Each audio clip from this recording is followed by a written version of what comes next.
কত বড় মুত্তাকি ছিলেন সাইয়েদনা ওমর ফারুক।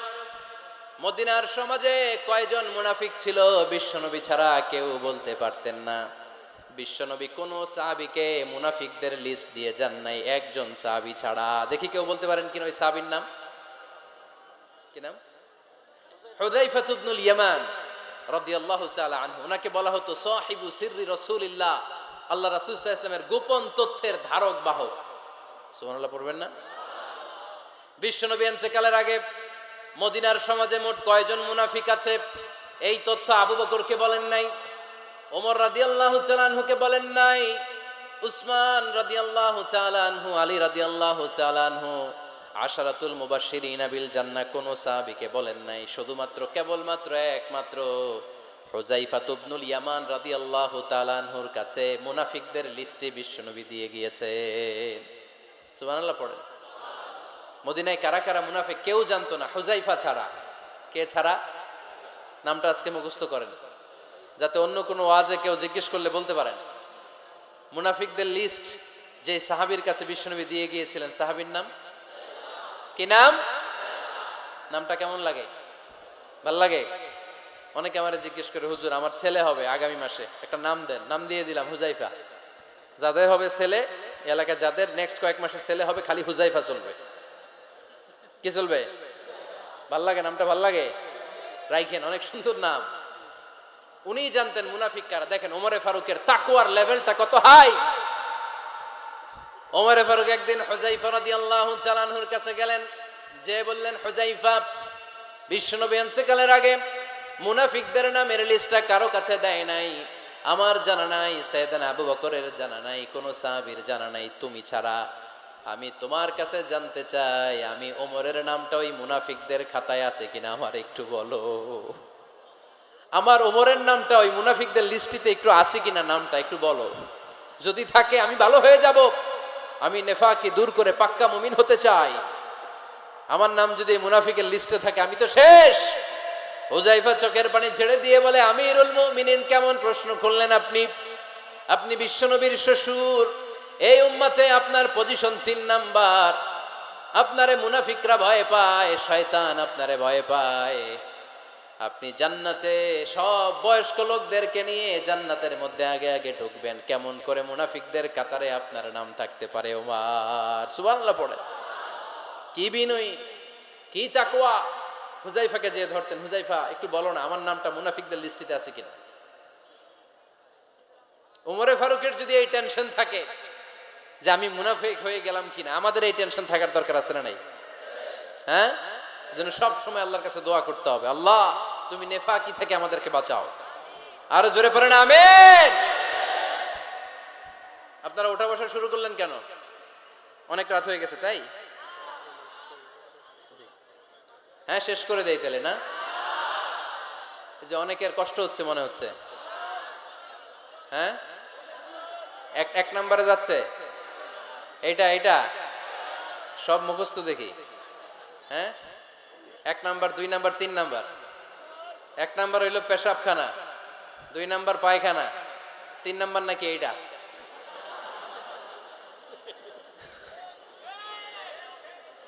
আছে না নাই? না। সিগারেট কোন মুসলমান খেতে পারে? সিগারেট হয় টোবাকো প্ল্যান্টস থেকে, তামাক পাতা। ফরিদপুরে চাষ হয় নাকি? হয়। কোন থানায় হয় বেশি? হ্যাঁ, তামাক ক্ষেত যারা দেখছেন কোন বেড়া লাগানো লাগে? কারণ ছাগলেও মুখ দেয় না। তো যেটা ছাগলে খায় না এটা কোনো মুমিন বান্দা খাইতে পারে? তো খান কেন এগুলো, পচা জিনিস?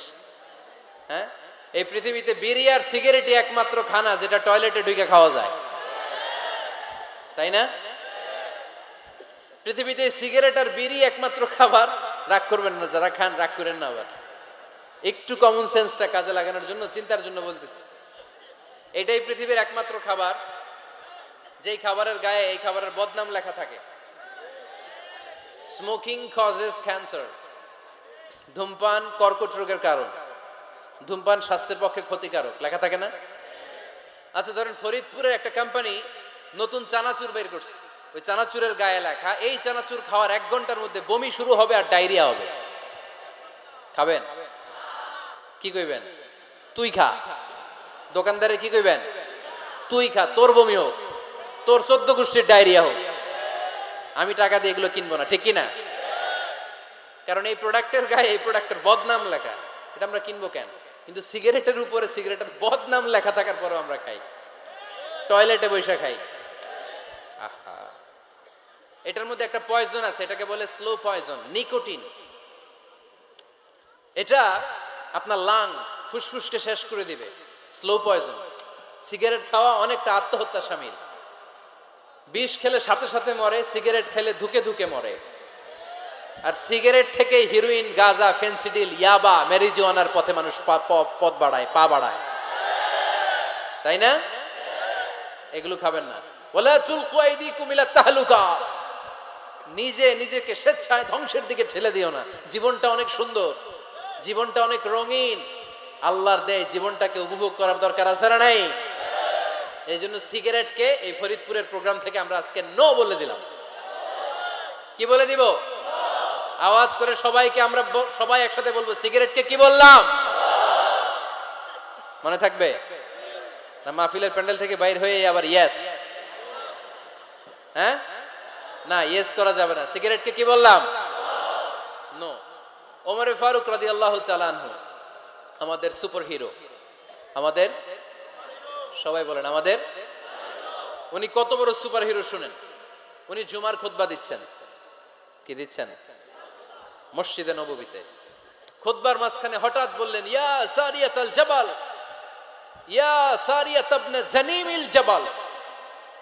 এই কথা বলেই আবার খুতবা দিতে শুরু করলেন। ওনার এই ইয়া সারিয়াত ইবনে জানিমিল জাবালের সাথে আগের কথারও কোনো মিল নাই, পরের কথারও কোনো মিল নাই। জুমার নামাজের পর মুসল্লি সাহাবারা ধরলেন, বললেন, ইয়া আমিরাল মুমিনিন। খুতবার মাঝখানে হঠাৎ করে ইয়া সারিয়াত ইবনে জালিমিল জাবাল বলে আপনি চিৎকার করলেন কেন? আপনার এই বাক্যের সাথে আপনার খুতবার আগের বাক্যের কোনো মিল নাই, আপনার খুতবার পরের বাক্যেরও কোনো মিল নাই। এই কথা আপনি কারে বললেন? কারে উদ্দেশ্য করে বললেন? এই কথার তাৎপর্য কি আমাদেরকে বুঝিয়ে বলেন। ওমর ফারুক বললেন, আমি যখন খুতবা দিচ্ছি আমি দেখতে পেলাম ওই যে কয়েক মাস আগে আমি আমার মুসলিম সেনাবাহিনী পারস্যে আক্রমণের জন্য পাঠিয়েছি, বর্তমান ইরান, ইরানের ওই বিশাল এলাকাতে পারস্যে আমি আমার ব্যাটালিয়ন পাঠিয়েছি। আমি হঠাৎ করে দেখতে পেলাম আমার মুসলিম বাহিনীর সেনাপতি যুদ্ধের এক পর্যায়ে তার ডানে আছে উপত্যকা, বায়ে আছে পাহাড়, সে পাহাড়ি রাস্তা ছেড়ে দিয়ে উপত্যকার দিকে যেতে শুরু করেছে। আমি দেখতে পেলাম আমার মুসলিম বাহিনী যদি উপত্যকার দিকে ছুটে বেড়ায়, কাফির মুশরিকরা আমার মুসলিম বাহিনীকে কচুকাটা করে ফেলবে। তাই আমি এখান থেকে তাদেরকে কমান্ড দিয়ে বলেছি, ইয়া সারিয়াতাল জাবাল, উপত্যকার দিকে নয় পাহাড়ের দিকে যাও, তাহলেই তোমাদের বিজয় নিশ্চিত হয়ে যাবে। উপত্যকার দিকে যেও না, ইলাল জাবাল, ইলা সারিয়াতিল জাবাল, পাহাড়ের দিকে ছোট। সাহাবারা অবাক, ঘটনা কি? উনি বসে আছেন মদিনায় মসজিদে নববীর মিম্বারে দাঁড়িয়ে, উনি যদি ইয়া সারিয়াতাল জাবাল বলে, এটা কি ইরানে যাবে নাকি? ও মিয়া, তখনকার সময়ে বর্তমানের মতো মোবাইল ছিল নাকি? ইন্টারনেট ছিল নাকি? কিছু ছিল? খালি মুখে আমি যদি বলি ইয়া সারিয়াতাল জাবাল, এটা ইরানে যাবে? ইন্ডিয়ায় যাবে? ঢাকায় তো যাবে না, ফরিদপুর শহরেই তো বসবে না, ঠিক কিনা? কিন্তু এটা আমিরুল মুমিনিন, বিশ্বাসী সাহাবারা বিশ্বাস করে নিল। কিছু মুনাফিক ছিল, এরা কয় না, ঝামেলাস, এটা তো সম্ভব না। এক কাজ করি, এই সেনাপতি যখন বিজয়ী বেশে মদিনায় ফিরে আসবে আর আমরা ধরবো। এরা দিন গুনতে লাগলো, এই সেনাপতি মুসলিম বাহিনী নিয়ে পারস্য জয় করে কবে ফিরে আসবে। এই মুনাফিকের দলগুলো কখনো সেনাবাহিনীকে অভ্যর্থনা জানাতে যেত না, কিন্তু এইবার সবার আগে মদিনার উপকণ্ঠে যে সেনাপতিদেরকে অভ্যর্থনা জানানোর জন্য ফুল নিয়ে রেডি, ফুল নিয়ে দাঁড়ায়। সেনাপতি ঢুকার সাথে সাথে ধরছে, এই সেনাপতি কোত্থেকে আসছে? কয় পারস্য জয় করে আসছে। কয় এমন এমন দিন, জুমার দিন দুপুর বেলা যুদ্ধের মাঝখানে আমিরুল মুমিনিনের কণ্ঠের কোন কথাবার্তা শুনছো নাকি? সেনাপতি অবাক, কয় তোমরা জানলা কেমনে? শুনছি তো। সুবহানাল্লাহ পড়বেন না? আমরা যুদ্ধে একটা ভয়ঙ্কর অবস্থার মধ্যে ছিলাম। পেছন থেকে শত্রুরা আমাদেরকে আক্রমণ করতে শুরু করে দিল। ডানে যাব না বায়ে যাব, সামনে যাব নাকি পেছনে যাব, রাস্তা খুঁজে পাচ্ছি না। ডান দিকে ছিল আমাদের উপত্যকার রাস্তা, বাঁ দিকে ছিল পাহাড়ি পথ। আমরা সোজা পথ হবে মনে করে উপত্যকার দিকে ছুটতে আরম্ভ করলাম। হঠাৎ করে আমিরুল মুমিনিনের কণ্ঠ বজ্র কণ্ঠে আমার কানের মধ্যে ভেসে আসলো। আমার মনে হলো আমিরুল মুমিনিন কেমন যেন আমাকে কমান্ড দিচ্ছেন আর বলছেন, ইয়া সারিয়াতাল জাবাল, ডান দিকে উপত্যকার পথে নয়, তাড়াতাড়ি পাহাড়ের দিকে সৈন্যবাহিনী নিয়ে উঠে যাও। পাহাড়ের দিকে, ডানে না। This is wrong track and this is the right track. ওই দিন যদি ওমরে ফারুকের ওই গাইডলাইন, আমিরুল মুমিনিনের কমান্ড যদি আমি না শুনতাম, আজকে বিজয়ের বেশে ফিরতেও পারতাম না, আমাদের চেহারাও তোমরা দেখতে পেত না।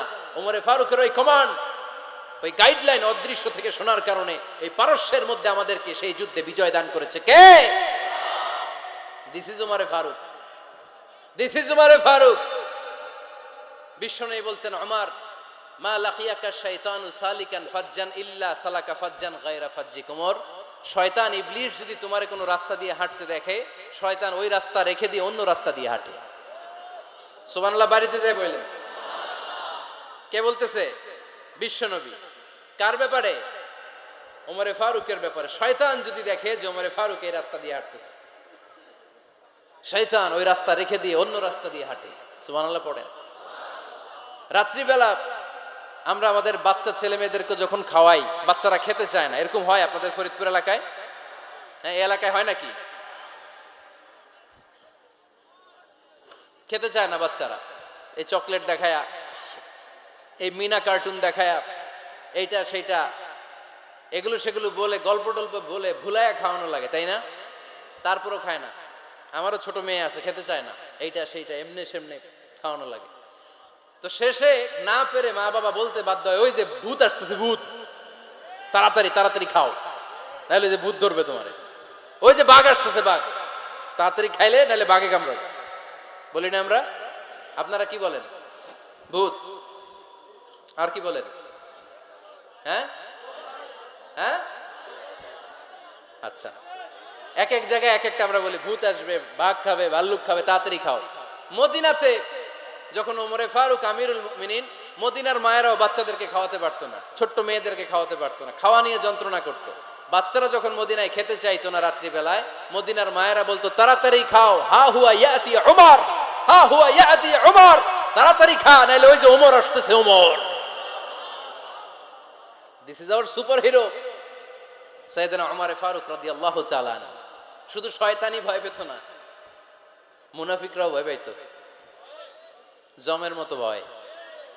শুধু তাই না, আমাদের আম্মাজান বিষ্ণু ইসা ইসলামের স্ত্রীরাও ওমরে ফারুককে ভয় পেতেন।